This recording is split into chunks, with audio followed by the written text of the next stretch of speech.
Welcome sa atong sambingay sa Kristohanon nga mga minugbong storya nga adunay mga dagkong lesson nga atong makatunan. Okay, so ato ang video karon guys, part 3 kini sa sambingay sa Kristohanon about kamatayon. No, part 1, part 2, last time part 2. So karon part 3 na ni sa ato ang illustration o storya o sambingay. Para masabtan nimo guys, may tungod sa kamatayon, part 3, yun ani ang senaryo. Adunay usa ka bata nga balig yun ang hinilak guys tungod kay dito sa balay nga iyang gibilaran ni bilar siya sa silingan nila nga adunay namatay baling tiyabaw ning bata nya numbong sa siyang mama siya wa gyud ko nila tagda dito unya wa ko nila pakana nangutana ang inahan unsa man day kadong niya niyon ang bata nga samtang nahuman og wali ang pastor onya nang snack na nahutdan kong snack onya wa gyoy mitagad nako mawa gyoy ni duol nako wa gyoy nang hatag nako guol kay kuma kay wa jud ko kakaon sa snack ni bilar unta ko pero wa jud ko kakaon kini gutang bata kaon gud taon ang iyang naadto taon didto onya numbong sa siyang mama nga muna iyon dayon ang mama nga dong ayaw lang yung kaguol ayaw lang kabalaka kana wa man katagda nila ron ya wa man ka makakaon sagdi lang kay ilaha pang man ron sunod ato anapod kung kita na poy mamatyan ubalos ra pud ta dili na pud niya ta mutagan nila so guys mbo ra kay natong istorya karon gusto lang kong masayod ang tanan nga kini dieng ang lesson nato makuha nini nga masayod ta nga dapat masayod ta niini nga ang kamatayon balos-balos ra ning kamatayon no kana bang sila pay namatyan karon unya sunod kita na poy mamatyan or kita bay mamatay kita bay kuhaon no wala gyud ta masayod ana basta ang atong nasayran nga ang kamatayon balos-balos kini og bisan asa kining pamilya ha mahitabo okay nya ang kamatayon nagkalain-lain ang paagi sa pag-abot niini aduna namatay nga giorong dunay namatay nga na disgrasya dunay namatay nga natabunan sa natumpag nga bukid mga linog unya dunay pa namatay sa baha dunay namatay sa bagyo dunay namatay sa taguangkan pala sa ilang ginikanan so ang kamatayon nagkalain-lain ang bahin sa pag-abot niini dili siguro pareho og kamatayon ta pero managlahi man ang pag-abot niini atong nasayran nga naagyuday kamatayon ang tao magbalos-balos jud ay okay so matud pa sa Ecclesiastes chapter 7 verse 2 verse 2 Ecclesiastes 7 verse 2 yun siya mas maayo pa ang pag-adto sa balay sa nagbangutan kaysa pag-adto sa balay nga nagkumbira kay matud pa niya nga kita mga buhi angay nga magpahinumdom nga ang kamatayon naghulat kanatong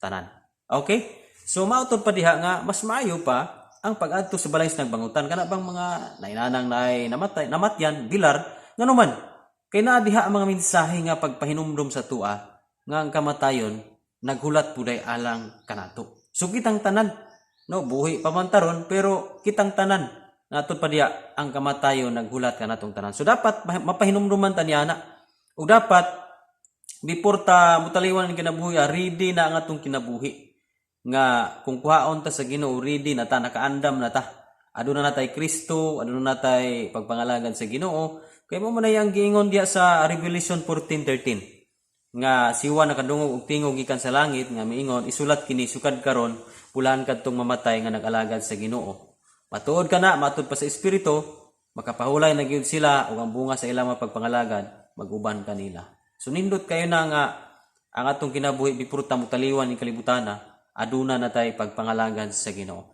Kaya abi nimo guys, sa matag segundo, no? Matod pa sa survey ako ning gi-search sa survey nga sa matag segundo adunay duha ka tawo nga mamatay.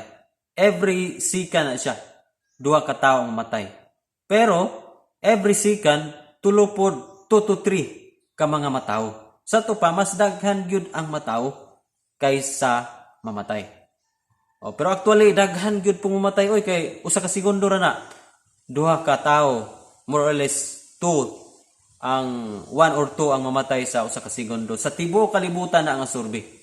Okay? Sa to pa, kung ato na siyang balansihon, kay diha sa usa ka segundo duha man day kabuk mamatay, sa usa ka minuto aduna may 60 ka segundo. Sa to pa sa usa ka minuto 60 times 2, sa to pa adunay 120 ka buok mamatay sa usa ka minuto ra na. 120 ka buok tawo nga mamatay. Unya ang usa ka oras aduna poy 60 ka minuto. Kung sa usa ka minuto 120, sa to pa 120 times 60, adunay sa usa ka oras adunay mamatay nga 7,200. Gisayonan ka na igsuon. Sa usa ka oras ra na sa tibuok kalibutan nga survey, 7,200 ang mamatay. Okay. Sa to pa sa usa ka adlaw adunay 24 hours. Adunay 24 ka oras ang usa ka adlaw. Onya ang 24 i-times nimog 7,200. Okay, ang resulta sa usa ka adlaw pila mamatay? 172,800. Grabe no? So usa ka adlaw karon usa marong adlaw, no? 100 gisurvey na siya, 172,800 ang mamatay sa tibuok kalibutan na. Nya sa to pa sa usa ka semana adunay 7 ka adlaw.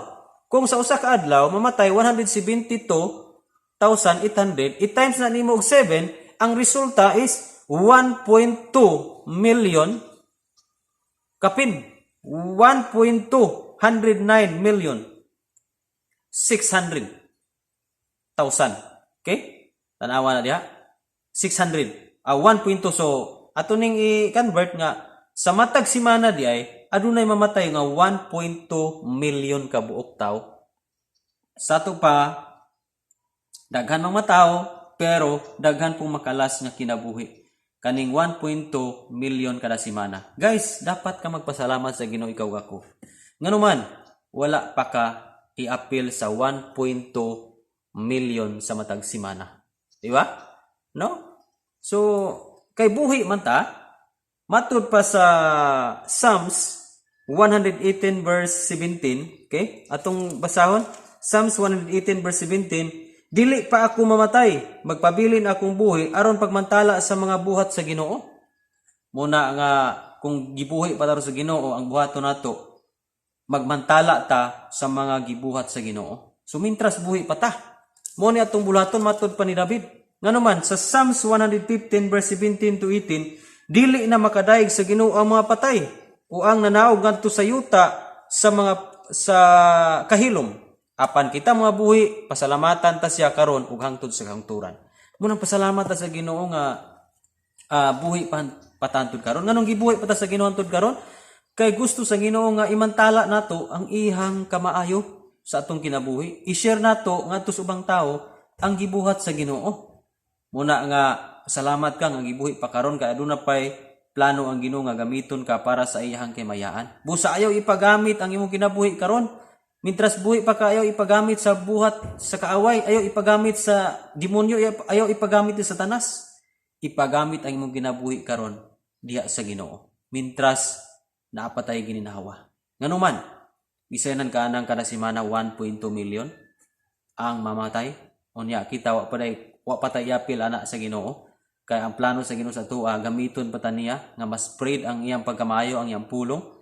Muna igsuon nga atong hinumduman nga ang kamatayon naghulat ka natong tanan, no? Dili ta kumpiyansa. Mintras buhi pa ta may ginhawa pa ta, ato nang ialagad sa Ginoo atong nahabilin nga kinabuhi. Kay gamay ra gyud kayo ang atong kinabuhi dinis kalibutan. Mubo ra gyud kayo ang atong kinabuhi dinis kalibutan. Job 14 verse 1. Isa, atong kinabuhi dinis kalibutan mubo ug puno pagyud sa kasamo.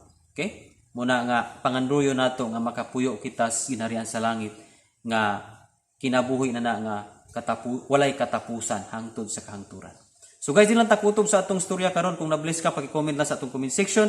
And be sure kung bago pa nga channel, paki-subscribe para updated ka sa daghan pa natong mga istorya part 4, part 5, daghan pa tang part ani sa atong about sa Sambigan sa Kristohanong illustration about sa kamatayon. So kini part 2 nato, pwede po nimo ni i-click guys. Direkta lang click para ma-bless ka. Glory to God. God bless.